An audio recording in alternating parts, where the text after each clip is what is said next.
Want to keep your children safe? Be a responsible parent.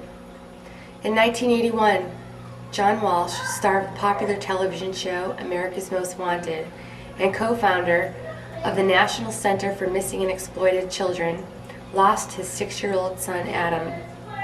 Little Adam was abducted from a Sears store in Florida after his mother, Reeve Walsh, dropped him off alone in the toy department while she went off to look for a lamp.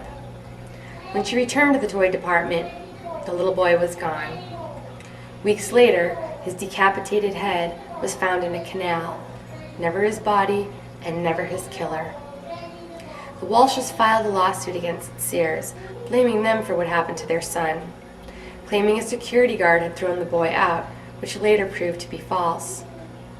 Sears filed a countersuit, claiming that what happened to little Adam was due to his mother's own negligence.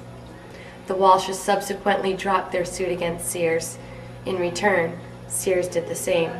The fact is, Adam Walsh's killer has never been found, and there is no evidence linking his death to a known sex offender. There is also no evidence whatsoever that this crime was even sexually motivated. And in July of 1994, 7-year-old Megan Nicole Kanka, the little girl for whom Megan's Law is named, was murdered by a neighbor in a quiet New Jersey town. Her killer was a convicted, repeat sex offender who had been released from prison. His previous crime involved the abduction of a 7-year-old girl, a stranger. He sexually assaulted the girl, strangled her, and then left her for dead. Miraculously, though, the little girl survived and was able to identify her attacker. This man was obviously dangerous and deeply disturbed. Still, he was released. There was much talk in the neighborhood about this man's past.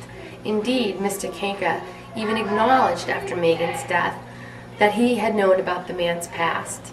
Still, little 7-year-old Megan was allowed to go to a friend's house down the road, unsupervised and unescorted. Mrs. Kanka did not call the friend to make sure somebody was home before Megan left.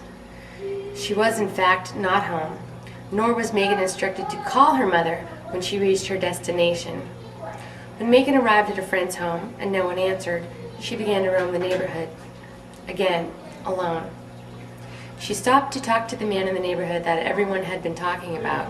She followed him inside his house, where he raped and killed her. Several hours passed before Mrs. Kanka even became concerned about what happened to her daughter, who had now been gone and subsequently dead for several hours. Could Megan's life have been saved if something were done differently? There are some very important lessons to be learned from these tragedies. This world is not your babysitter.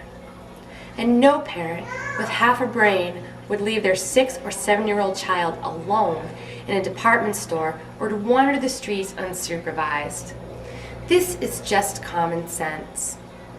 Watch your kids. Know where they are at all times. Do not rely on the sex offender registry or lawmakers to protect your children. Because as these horrific crimes have taught us all the laws in the world are not going to stop someone that is intent on abducting, raping, and murdering a child. Living in a free society comes with risks. The only alternative is a police state. If you are willing to give up your liberties for a false sense of security, you will deserve or get neither. I'm Amanda Rogers with OperationAwareness.com and SoClear.org. Thank you for watching.